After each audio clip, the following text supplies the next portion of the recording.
अध्यक्ष मनोज जरांगे पाटलांची आता प्रेस झाली। त्या प्रेसमध्ये तुम्ही जे निवेदनामध्ये शिष्टमंडळाला मागण्या केल्या त्या मागण्या चांगल्या आहेत म्हटले ते, आणि मराठा समाजाच्या नेत्यांचे आता डोळे उघडतील, त्यासाठी मराठे एक होते। तुमच्या मागण्या आज मराठी एक नाही आहेत। मराठे संयुक्त महाराष्ट्र झाला तेव्हापासूनच मराठी एक आहेत। यशवंतराव चव्हाणांना ग.त्र्यंबक माडखोलकर नावाच्या एका पत्रकार कम लेखकानं एक प्रश्न विचारलेला होता। यशवंतरावजी, तुम्ही संयुक्त महाराष्ट्र कलश आणलात, हा महाराष्ट्र मराठ्यांचा होणार का मराठी माणसांचा होणार, 18 पगड जातींचा होणार? त्यावेळी आभाळा एवढी उंची असणाऱ्या आणि संवेदनशील नेतृत्व असणाऱ्या यशवंतराव चव्हाणांनी या महाराष्ट्राला सांगितलं होतं, ग.त्र्यंबक माडखोलकरांना सांगितलं होतं की हा महाराष्ट्र मराठी माणसांचा होणार। पण आज झालंय का? या माझ्या ओबीसी भटक्या बांधवांना महाराष्ट्रातल्या तज्ज्ञ मंडळींनी उत्तर द्यावं, कारण हे उत्तर देण्या एवढी जरांगेंची उंची नाही। 29% आरक्षणापैकी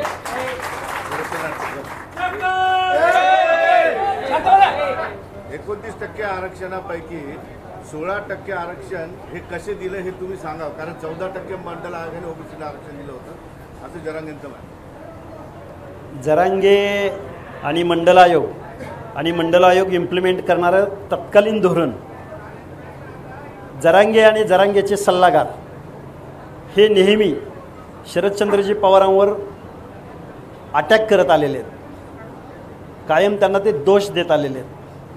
पण ज्यावेळी आपण बर्ड व्ह्यूनं, म्हणजे ज्यावेळी आपण महाराष्ट्र डोळ्यासमोर ठेवतो, त्यावेळी 50%च्या आतलं रिझर्वेशन असेल किंवा प्रत्येक माणसाला प्रतिनिधित्व देण्यासंदर्भातला विषय असेल, जे धोरण मंडल आयोगाला अटॅच या महाराष्ट्रात राबवलं गेलं म्हणण्यापेक्षा सुरू झालं, म्हणूनच महाराष्ट्राला पुरोगामी महाराष्ट्र म्हटलं जातं। हे जरांगेंनी लक्षात घ्यावं। 70 वर्ष ओबीसीचं आरक्षण तुम्ही फुकट खाल्लं असा एक त्यांचा आरोप आहे। मिस्टर जरांगे, तुम्हाला आरक्षणातलं एक 0.0 सुद्धा नॉलेज नाही। देशाला स्वातंत्र्य मिळून 78 वर्ष पूर्ण झाली, पण मंडल आयोग इम्प्लिमेंट होऊन 27-28 वर्ष झालेत, आणि 70%चा जावई शोध जरांगे काढला कुणी? म्हणून मी कायम सांगतोय, जरांगे तुमची लायकी नाही माझ्यासमोर बोलायची, तुमच्या सल्लागारांना माझ्यासमोर बोला, कारण मंडल आयोग इम्प्लिमेंट 93-94ला झाला आहे, आणि 70 वर्ष आणली कुठून? अरे याला शिक्षण द्या पहिलं, याला पॉलिसी शिकवा अगोदर। माझी चिडचिड होते, मला मान्य आहे, मी थोडंसं एकेरी बोलतोय। महाराष्ट्रात ह्या वेदना आहेत आमच्या, म्हणून हे शब्द येत आहेत माझ्याकडं। त्यामुळे 70 वर्ष कुणाचं खायचा प्रश्नच येत नाही, आणि 27-28 वर्षात तर काय मिळालंय? ध्यान देऊन सगळ्यांनी ऐका। ते नेहमी छगनराव भुजबळांना, आमच्या ओबीसीच्या नेत्यांना टार्गेट करताना म्हणतात की भुजबळ तू सगळं खाल्लंय। या जरांगेंना माझा एक सवाल आहे, या महाराष्ट्रामध्ये आत्ताचं कालचं सुद्धा बजेट, म्हणजे एकनाथ शिंदे साहेब मुख्यमंत्री झाल्यानंतर सुद्धा या महाराष्ट्रामध्ये 60% ओबीसींना, म्हणजे 50%हून जास्त ओबीसींना 100%पैकी 1% सुद्धा बजेट या महाराष्ट्रानं राबवलं नाही। जरांगे, हु इज लॉ मेकर आणि हु इज लॉ इम्प्लिमेटर? आमदार कोण, खासदार कोण, मुख्यमंत्री कोण? मराठेच ना। ओबीसीला 1% बजेट तुम्ही देत नाही, आणि कुणी कुणाचं खायचा प्रश्न येतो। आणि जरांगे, जर ओबीसीने खाल्ला असेल 70 वर्ष म्हणतो तू, 70 वर्ष सोडून दे, 27-28 वर्ष ओबीसीना रिझर्वेशन कायद्यानं मिळालंय। ओबीसीने जर रिझर्वेशन खाल्लं असतं तर ओबीसीचे 400 कारखाने दिसले असते। या महाराष्ट्रात 200 साखर कारखाने आहेत, 100 सहकारी आणि 100 खाजगी, त्यामधले 10-15 कारखाने सोडले तर 90% कारखाने फक्त मराठा समाजाचे आहेत। जरांगे असं म्हणतात की ओबीसी आणि मराठवाड्यामध्ये काडी खऱ्या अर्थाने छगन भुजबळ यांनी लावलेली आहे आणि छगन भुजबळांचं राजकीय कारकीर्द उद्ध्वस्त केल्याशिवाय शांत बसतो. राजकीय कारकीर्द उद्ध्वस्त करायला जनता तयार आहे ना. तू कोण राजकीय कारकीर्द उद्ध्वस्त करणारा?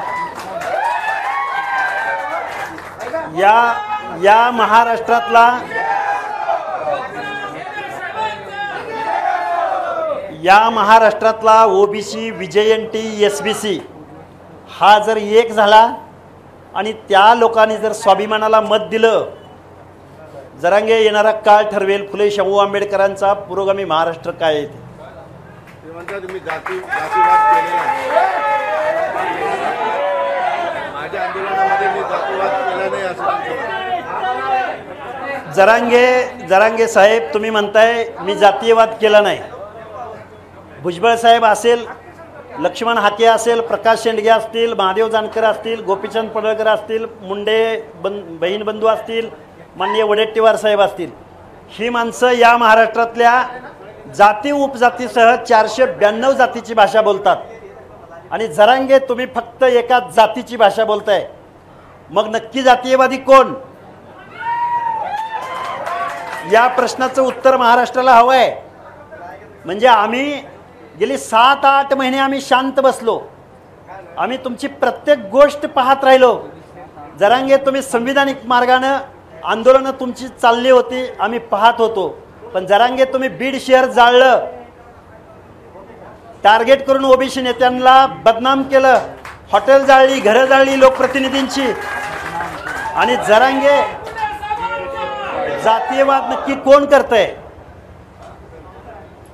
ओबीसी समाजाने एकत्रित यावं, नेत्यांनी एकत्रित यावं, पण आमच्या नोंदी रद्द करा म्हणून नये, नाहीतर मग आम्ही उभे राहणार. म्हणजे काय तुम्ही खाडाखोड करून नोंदी तयार करणार का?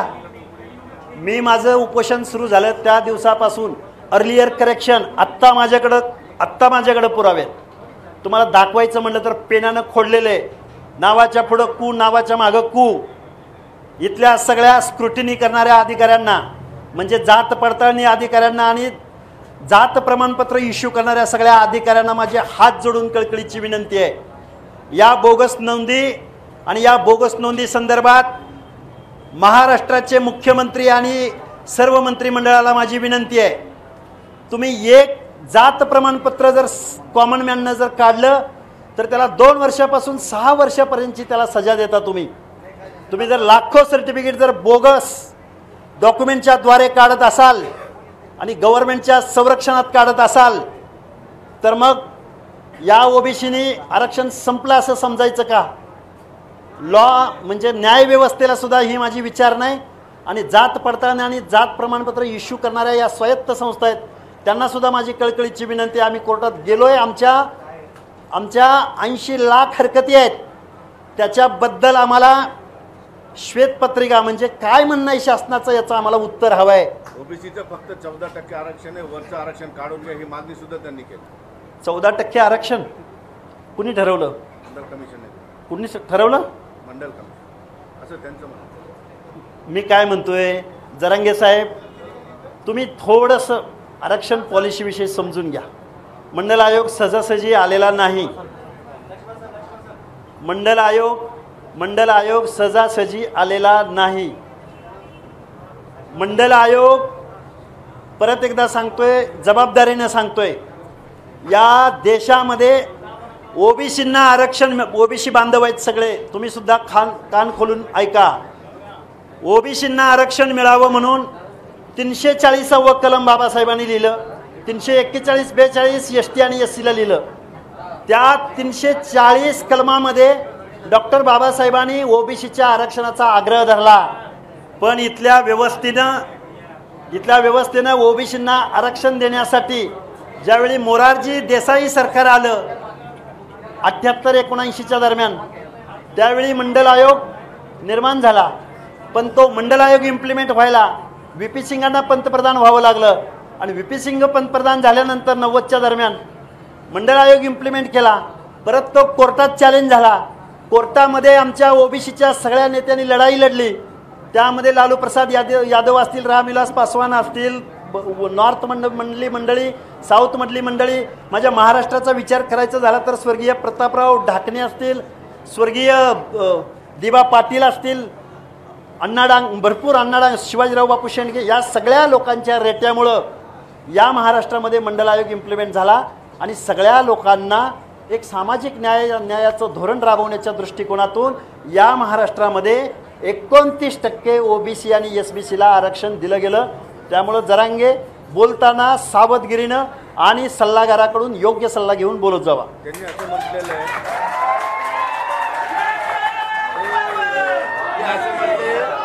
ओबीसी समाज आणि ओबीसी नेते किती एकत्रित येऊ द्या, मी एकटा पट्ट्या इथं उभा आहे म्हणून त्यांनी दंड ठोकला.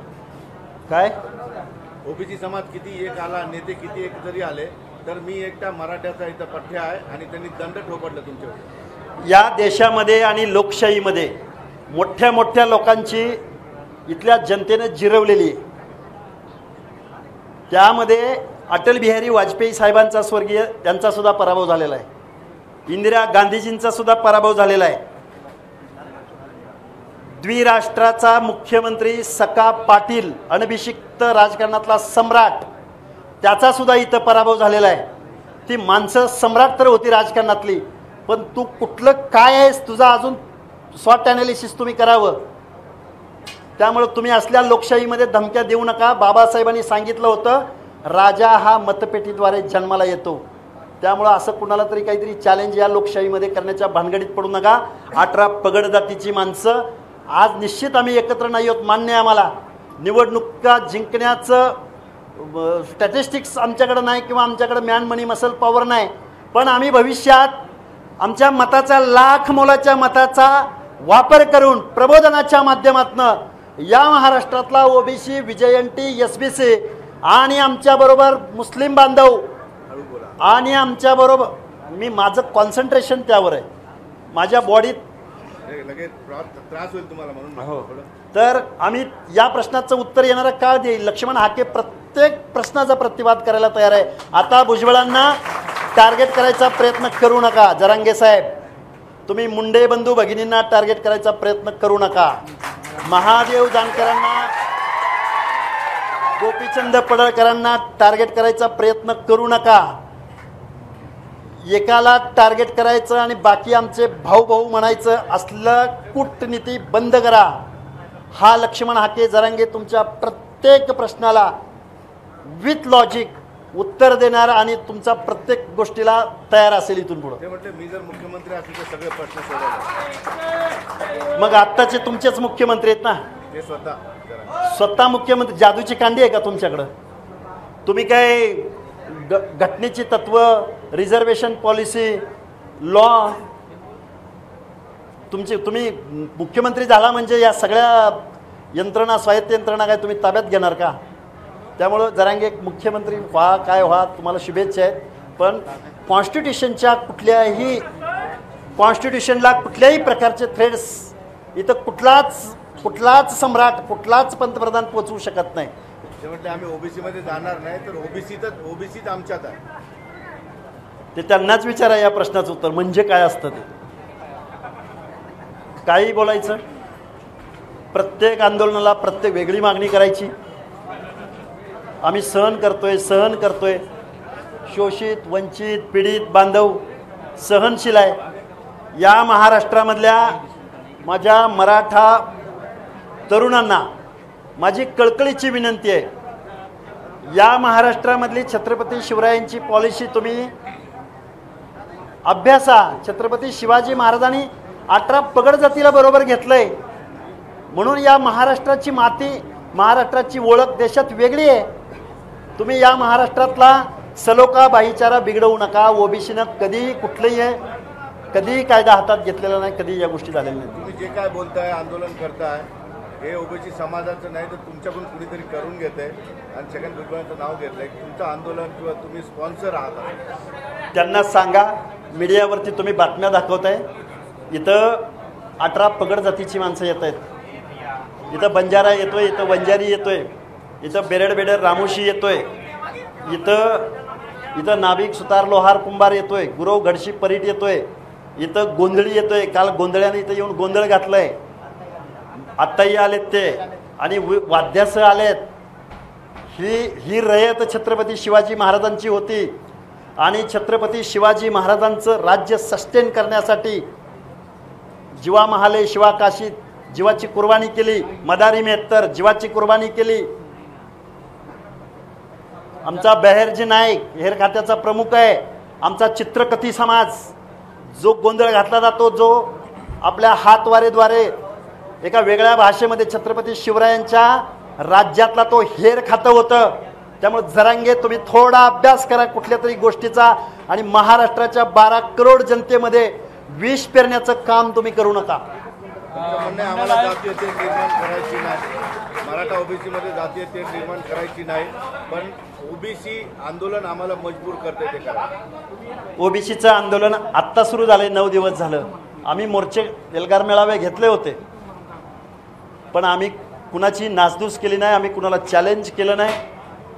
तुम्ही काय म्हणालात, ओबीसीचा उमेदवार उभा राहिला तर याच्या पुढच्या 5 पिढ्या निवडणुका लढणार नाहीत, असं मतदान करा. कोण करतंय जातीयवाद?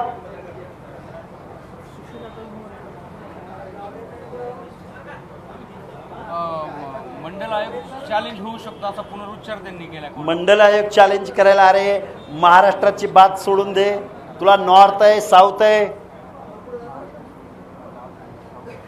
नॉर्थ साऊथ मधल्या लोकांना अजून महाराष्ट्रात काय सुरू आहे माहिती नाही. मंडल आयोग चॅलेंज होणं एवढं सोपं वाटतं का? देशाचा पंतप्रधान राहील का जाग्यावर?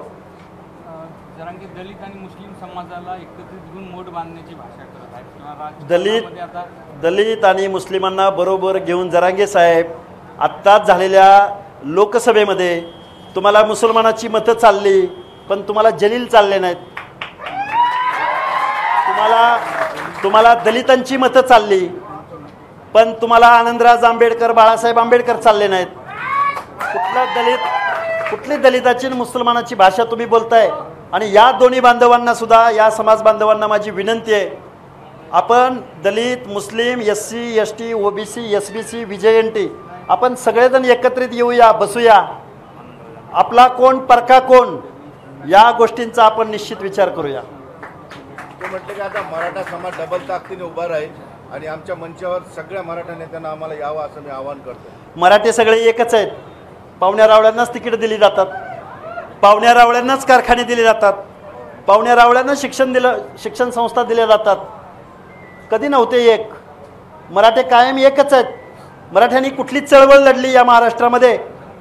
शेतकऱ्यांची चळवळ जोशींनी लढली, शेतकऱ्यांची चळवळ राजू शेट्टींनी लढली, कामगारांची चळवळ अहिल्या रांगणेकर, मधु दंडवतींनी लढली, दिबा पाटलांनी लढली.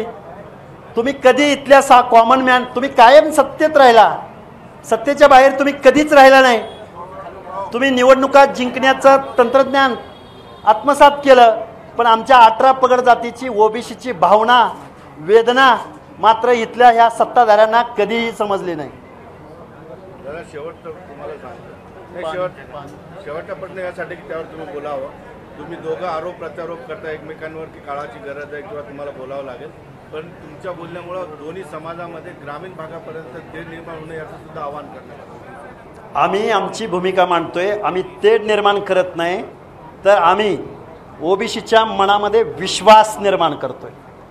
आणि जर आमच्या ओबीसीच्या मनामध्ये विश्वास निर्माण झाला आणि एकी झाली, हा आता मी मराठवाड्याच्या भूमीत आहे.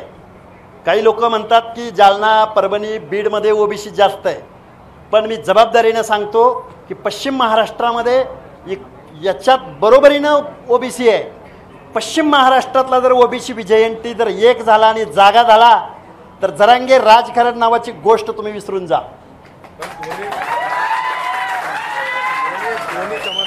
शांततेचं आव्हान सुद्धा तुम्ही निश्चित महाराष्ट्रातल्या सगळ्या लोकांना माझी कळकळीची विनंती आहे. विचाराची लढाई लढली जाऊ शकते. कधी काळी काट्या कुऱ्हाडी तलवारी वेपन्सद्वारे लढाई लढली जायची. आता लढाई विचारानं लढावी लागेल. हे कायद्याचं राज्य आहे. तुम्ही माझ्यासमोर तुमचं तुमची माणसं सल्लागार त्यांना बरोबर आणि मीडियाच्या माध्यमातून सांगतो, लोकशाहीचा 4था स्तंभ मीडिया आहे. मीडियानं एक मीटिंग अशी ऑर्गनाईज करावी की त्यांच्या बी 4 लोकांना, मी मी एकटा म्हणण्यापेक्षा मी तज्ज्ञ आहे, तत्त्वज्ञ आहे असं नाही मला म्हणायचं, पण त्यांनी कधीतरी यावं, चर्चेला बसावं. प्रत्येक गोष्टीवर सोल्युशन आहे. मराठा बांधवाच्या तरुणांसाठी सुद्धा सोल्युशन आहे. पण मागासवर्गीयांच्या आरक्षणामध्ये तुम्हाला आरक्षण मिळालं म्हणून तुमची गरिबी हटल हे कुणी सांगितलं आहे तुम्हाला? आणि आरक्षण म्हणजे प्रतिनिधित्वाचा कायदा आहे. या व्यवस्थेमध्ये ज्यांना डावललं गेलं आहे, जो पिछडा आहे, जो शोषित आहे, ज्याला इथल्या व्यवस्थेत दुय्यम वागणूक दिली, नाभिकाला अरे कोण आला रे तो, धोब्याला कोण आहे रे तो, धनगराला येडा धनगर, तो कोण, तो नगरी ऊसतोडीवाला, फडवाला, गबाळी, ही माणसाला माणूस म्हणून वागणूक या व्यवस्थेत मिळायला हवी.